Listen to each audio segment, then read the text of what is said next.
Welcome to the Lost Vet podcast, where we are helping you to get back to your passion and purpose.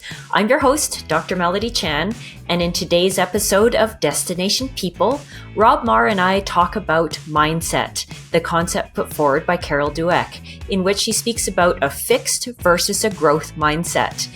In this chat, we will go through how it's normal to cycle through the different phases of learning, as well as talking about how life is hard. Have a listen.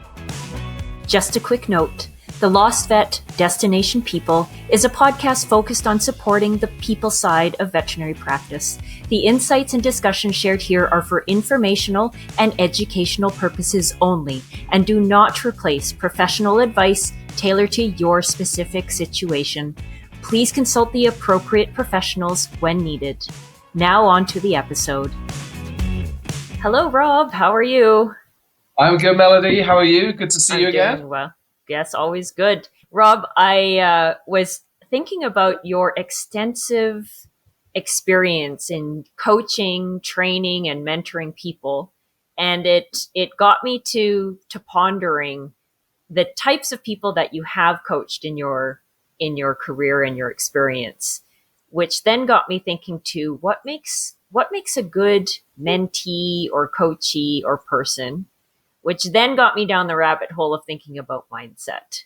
That just to help you know where my brain goes. And so I thought we'd spend today's chat talking about mindset and setting the stage with Carol Dweck's book and her definition of the growth and the fixed mindset. And so I'll just read this out so that we've got a baseline to define it for our listeners. So a fixed mindset believes that basic abilities, intelligence, and personality traits are fixed and cannot be significantly changed, whereas a growth mindset believes that abilities and intelligence can be developed through dedication and hard work.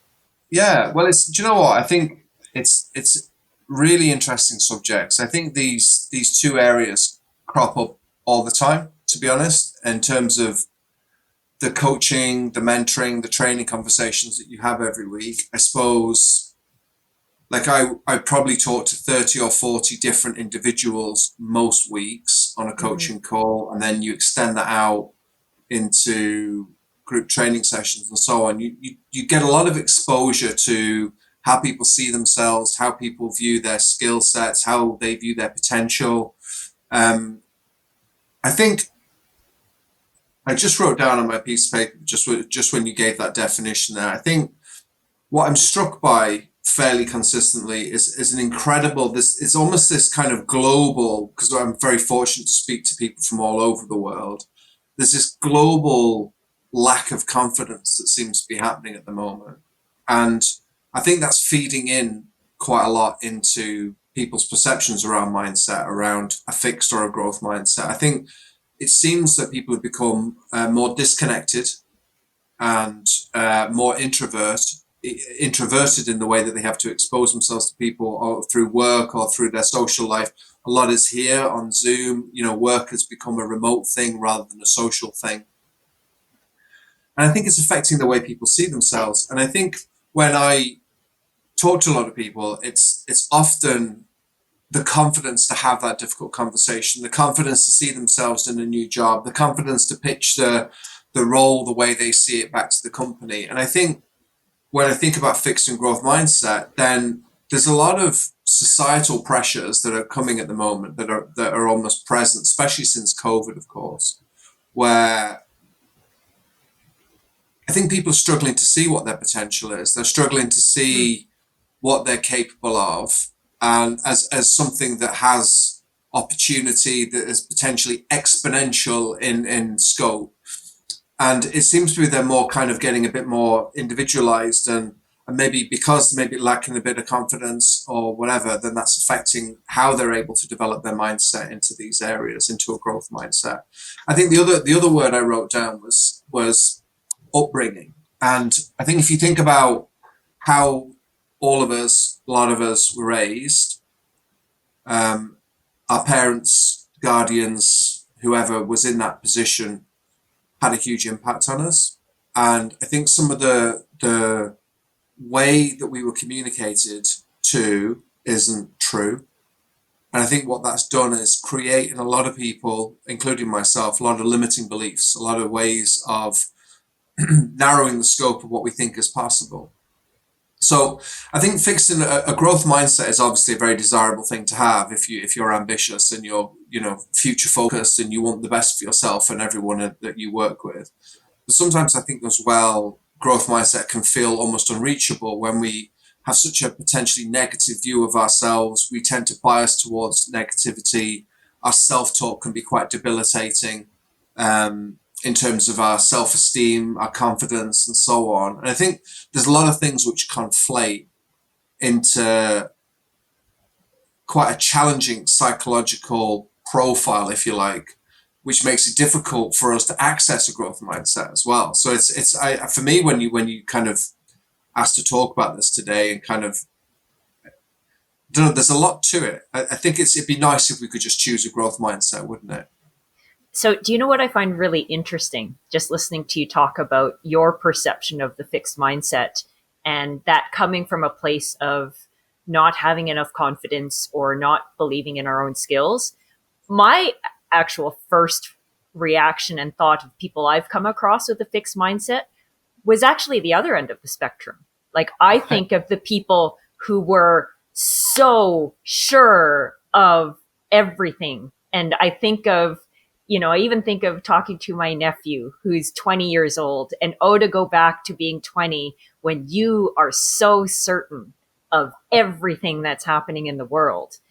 And I actually thought of it also more in my mind. My first knee jerk reaction was thinking about fixed mindset of the super overconfident person who isn't open to learning new things, or they know best and this is how it is. So fascinating that actually we've come at it from two different angles. Yeah, I think that's interesting because I think if you think about the reality of my job, I'm acting as a coach for different people, and if you the people I come into contact with least are the people you've just described, because why would they have a coach? Well, and Like, that's the challenge. And I'm just like, oh my goodness, those people also like really need the coaching. yeah, I think when you're self-diagnosed in terms of your lack of confidence, and you can see how that's limiting you, then you might be open to receiving some coaching, which Yeah. then might allow you to talk about some of these ideas. Mm-hmm. When you think of it from your perspective, I don't meet those people because they don't think they need a coach because Yeah. their view is very, very entrenched, as you say. They're very confident and clear on what's true and what's not true, what's right and what's wrong. Mm-hmm. I mean, I see them casually, of course, as we, working at different events and going to different places, where those people, I always think of people that say, I'm just telling people the truth, and it's Yeah. like, yeah, that's your perception of the truth. I'm not saying that isn't necessarily the truth. There is another Mm-hmm. version of that. So yeah, that's interesting. There's two very different ways to think about a fixed mindset for sure. Because, when I think about people that adopt a growth or a learner mindset, I know those terms are used interchangeably, having a growth mindset or learner mindset. These are, this is the ability to put yourself in that space where you want to learn. You don't necessarily see situations as good or bad and labeling them as such. It is what it Yeah. is. Assessing, looking around, what's your reality, and figuring out, okay, here's where I am at. What can I do? What can we do to help continue to move us towards that objective? I'm kind of reminded of, I remember watching Tony Robbins talk about this kind of grow plateau kind of an idea. And I think when you think about a growth mindset, I think that's probably true as well. Like I find as our business continues to grow or life grows and you find yourself in different situations or different scenarios, I think you can have a growth mindset for a period. Like, we step out of our comfort zone, we move into growth, we move into learning, we adapt, we grow, we develop. And then if there's nothing additional that comes into that, that new space can become quite comfortable, and that can Hmm. become almost lead to becoming a fixed mindset. And also, I think depending on how far you've had to travel as well, like, psychologically, like if you've got to a place where you never thought you were going to get to in your career or your life, financially, emotionally, relationally, whatever it might be, the further you travel, there's a lot more to risk, right? Because it's not as easy just to go, oh, I'm sure it's going to be fine. I have a growth mindset. I'm going to keep going now. I think it can often lead to a plateau, as Tony Robbins might call it, where you're able to adopt a growth mindset up to the limitation of your beliefs, up to the point of where you're already beyond where you thought you could get to. And almost kind of self-fabricated glass ceiling where you're ahead, even though it's only ahead against your own limited expectations. It's not ahead by what your potential is. Hmm. So I don't think even the challenge is about adopting a growth mindset. It's continually adopting a growth mindset. Um, Dan Sullivan has a really nice model about 4 C's, which he talks about this kind of idea. He doesn't call it growth mindset per se, but he says, like, you need to commit. Like, the first step is commitment. Then you move into courage, which I found very helpful, because I think you assume that, like, bravery just immediately, all right, you need to choose to be brave in a growth mindset. So you commit to this new thing. You then need to be courageous and brave to stick at it. Then comes capability. Then comes confidence. But the way he positions it is almost cyclical, in that you're only using the confidence that you've gained to commit to something new. And I think when I think about a growth mindset, that's really what the trick is that it's not a place that you get to and then stop, because that's almost the antithesis of a growth mindset. It's about continually being prepared to go back to the bottom again, as it were, of the confidence scale, not necessarily your Hmm. skills, but being prepared to expose yourself to not being capable, not being good at a whole new thing or a whole new experience. And that's very challenging, because, like, it can be a bit exhausting sometimes, where you think, God, it just took all of my effort to bring me to here. I think of, like, someone that might have hated presenting, for example. They go through a process of developing those skills, and they learn how to do it. And the relief is so huge that it's like, phew, I hope I don't have to do a presentation again. Now that I've done a good job of Yeah. it, do I have to do it again? So it's, I think the cyclical part of growth is the hardest bit. It's not the fact that we have to adopt a growth mindset. It's the fact that a growth mindset really requires us to be prepared to go back to the drawing board over and over and over again, and keep wanting to learn more, do more, in different areas, or excel within a particular area. So it is hard. And so, in your experience, as you've had the people coming to you that are in that the fixed mindset, I think, comes from feeling frustrated and you don't feel like you're good enough. And so you're just throwing your hands up because you're so busy and you're just like, it is what it is. I can't do any better. I'm just not succeeding in my work. I'm not succeeding at home. I'm just stretched so thin. I don't know what I'm doing. They've given me more responsibilities. How what are some of your first steps that you do when you're coaching in those scenarios? To be honest, the first thing I'm inclined to do these days, and I don't know if I always would have done this, but I'm always encouraging people. Well, maybe it's just time to pause right now. Maybe you just need to, like, get in a bit of a routine for a few weeks or for a few months. It's not something I have a natural disposition for. I seem to prefer creating a certain degree of change on a regular basis, certainly professional anyway. But I do encourage people to have some grace with themselves. That maybe you just need a break. Maybe you've gone through a lot of change. You've gone through a lot of growth.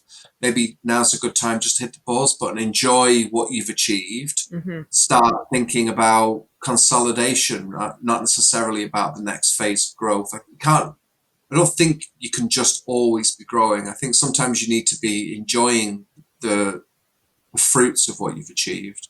Yeah. I think the other thing is, I tend to lean towards my favorite coaching question, which is, I think, the hardest coaching question, which is, well, what is it that you actually want? And letting people sit with that, that's a very hard question. Like, even as I ask it, I even find it hard to think about what it is that I want myself. It's a very hard thing to put your hand on. Um, I wrote a new question the other week to try and address my difficulties even with answering that question, which I've called kind of the what want question, which is, what will you do to guarantee that you get what you want?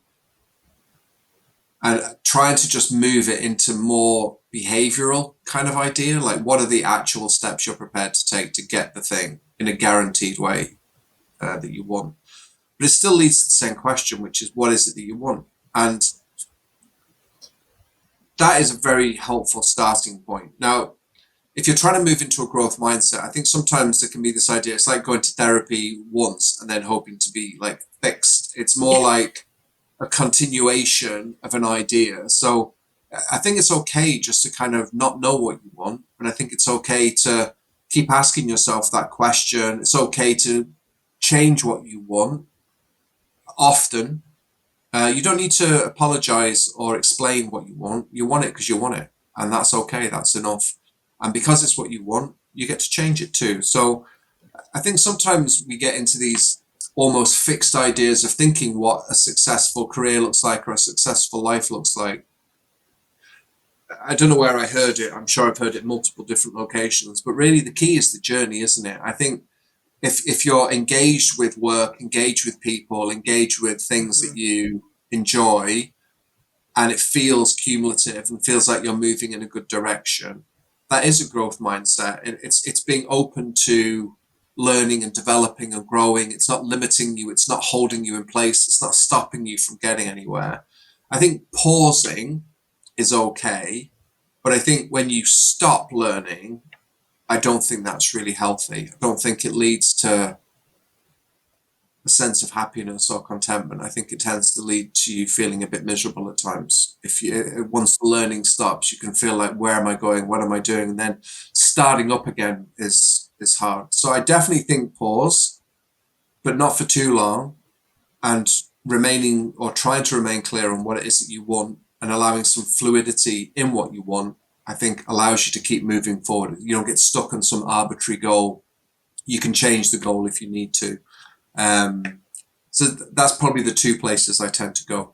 I can add from personal experience that the pausing and then having somebody ask you, what is it that you actually want, who you genuinely know doesn't have a stake in what Yeah, you're going to say, that is the key and the magic to that. Because that, when you said that, it actually brought me back to a conversation, a coaching conversation you and I had, where you had asked me right. that. And I absolutely remember that conversation, because I think for me, honestly, Rob, I think you were one of the first people to actually ask me that question Right. in my circle, because I think I had been bombarded so much with people telling me what I should want and what I Yeah, should do. And just you asking that question, it was so interesting for me just to feel in my body, just my physical reaction. It actually creates a pause. It yeah, actually creates this moment where, as an individual, you take that breath, because it makes you stop to really reflect on what do you want, not what yeah, do you think other people want you to do.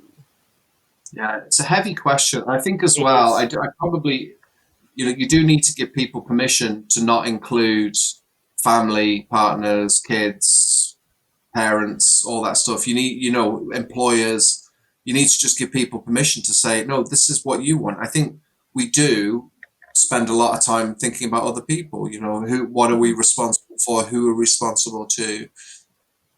Life is very difficult. It's very difficult. And it's funny why we're That's the talking quote about of the pod. Life is life is difficult. hard. That's the Life is take home difficult. message. This stuff is wild. It is wild. Um, it is difficult. And I don't think I've ever met anyone that really has it sussed. I work with people in all different kinds of jobs, doing all different kinds of things in all different countries.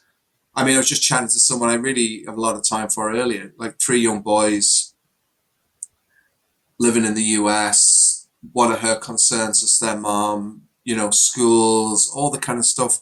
I mean, on paper, everything's going well, but people have a lot of worries these days, like Mm-hmm. she's a good life, she's a great family, but life is hard. Life is difficult. It's full of difficult choices.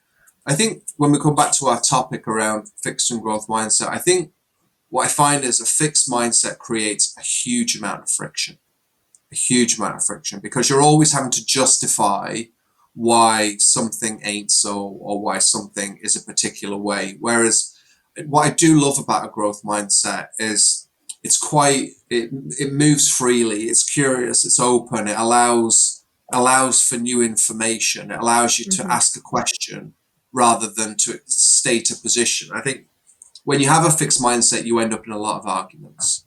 And if you're not sure if you have a fixed mindset on a particular topic, because of course you can have a growth mindset in one area, a fixed mindset in another, right? But if you're not Yep. sure, if you find that your opinions or your conversations end up in arguments quite a lot of the time, that might be a bit of a clue that you have a very fixed view of a particular subject. So you, as I say, you can be fixed on, say, a political situation, or you can be fixed on a relationship thing, or fixed on a job idea, but then also have a growth mindset about different parts of your life as well. So I don't think this is like a catch-all. I don't think this is like, oh, I have a growth mindset, and then you're just curious and interested in everything. I think you also most definitely will have areas of your life you've got very fixed attitudes Mm-hmm. about. Even the idea of a growth mindset can be a fixed attitude in a way, like, kind of almost relentlessness towards growth and so on. And it's like, well, Yep. the purpose of growth is to achieve something, to put something to bed, to have it in the locker. So if you're always moving forward, at what point do you be mindful? At what point do you enjoy what you have? At what point do you reflect or contemplate? So it's a complicated idea. I love the subject because I don't think it's just as binary as you're either fixed or growth. I think there's so many different nuances, right from where we started our conversation, from society to your upbringing to family to the way you work, who Mm-hmm. you are as a person, and the changes, the ebbs and flows in life, what's going on with you at any particular time might lead you to be more fixed or more growth in different parts of your life as well. I think overall we need to give ourselves permission to be both and neither and one or the other. I don't think it's necessary for us to be in a perpetual state of growth all the time, Mm-hmm. but neither is it helpful to be stuck in a mindset which doesn't allow anything new in. Yeah. I think it's like you said, it's that cycle, right? It's almost that mastery learning, and Yeah. it's not unlike that training, mentoring, coaching. Like where are we in that cycle? And it's okay to grab what you need at the appropriate moment. Yeah. I was listening to, I'll leave this as my final point because I think I was listening to a podcast with Mel Robbins and a guy called Dr. Doty, it was a really beautiful thing, actually, really amazing podcast that I listened to. A friend called Nadine, thank you, Nadine, sent it to me. And his kind of way of explaining all this about kind of the way that we think was really, really kind of spoke to me. I don't know why in particular was this day or whatever, the way he was communicating it. But he was just saying how much we're culpable in terms of creating a very dark space for ourselves with our self-talk, with the way that we describe ourselves, with the way that we see things. And he was just saying the importance of every day, just at the end of each day, ask yourself, what did I manifest today? Whether it was positive or negative, what did I manifest? And just remind yourself, just like you just said, I'm okay. You're doing okay. And I love this idea of looking at what we created with the way that we think, and then reminding ourselves that either way, we're okay. And on that note, thank you as always for your thoughts and observations, Rob. Great to see you. Thanks, Melody. I always love my conversations with Rob because I genuinely think it's going to go one way, and then as we get to talking, it goes in multiple different directions. So again, I think that's even just a good reminder to go into conversations with an open mind and not necessarily thinking you know how it's all going to go, and plan things out. As we talked about mindset and defined fixed versus growth mindset, I really liked Rob's approach in thinking about it's okay to cycle between the two and to not always be thinking, oh my gosh, I need to be constantly growing. I need to be constantly achieving. I need to be constantly doing things. Again, I think talking about the growth mindset in the context of maintain your curiosity. So making sure that you're asking questions, making sure that you are trying to learn in different situations, and knowing that if you're having a tough moment or you're having a tough day or you're really just feeling stuck because you're in that fixed mindset of I can't get anywhere, this is the best I'm going to be, I can't learn new things at this point, take a moment, take a breath, and just reset. And that's okay. I found it for me personally very impactful when Rob said his toughest but best coaching question is, what do you really want? And I think just saying that question causes you to pause and help you reflect on what is it that you really want and take away that external noise that everybody's pulling on you. It's a reality. Like we said, life is hard. That was one of our taglines from this podcast. Life is hard. And, I think though, as you find that moment to come back to yourself, to figure out what would help you in this moment, what would help you medium and long term, and what are you willing to do to get what you want. Hopefully you found today's conversation thought-provoking.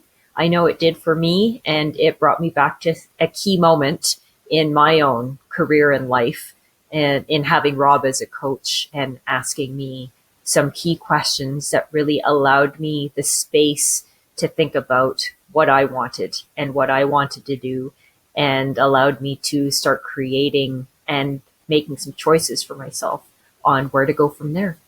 Hopefully you found that helpful. As always, thanks for listening. Until next time.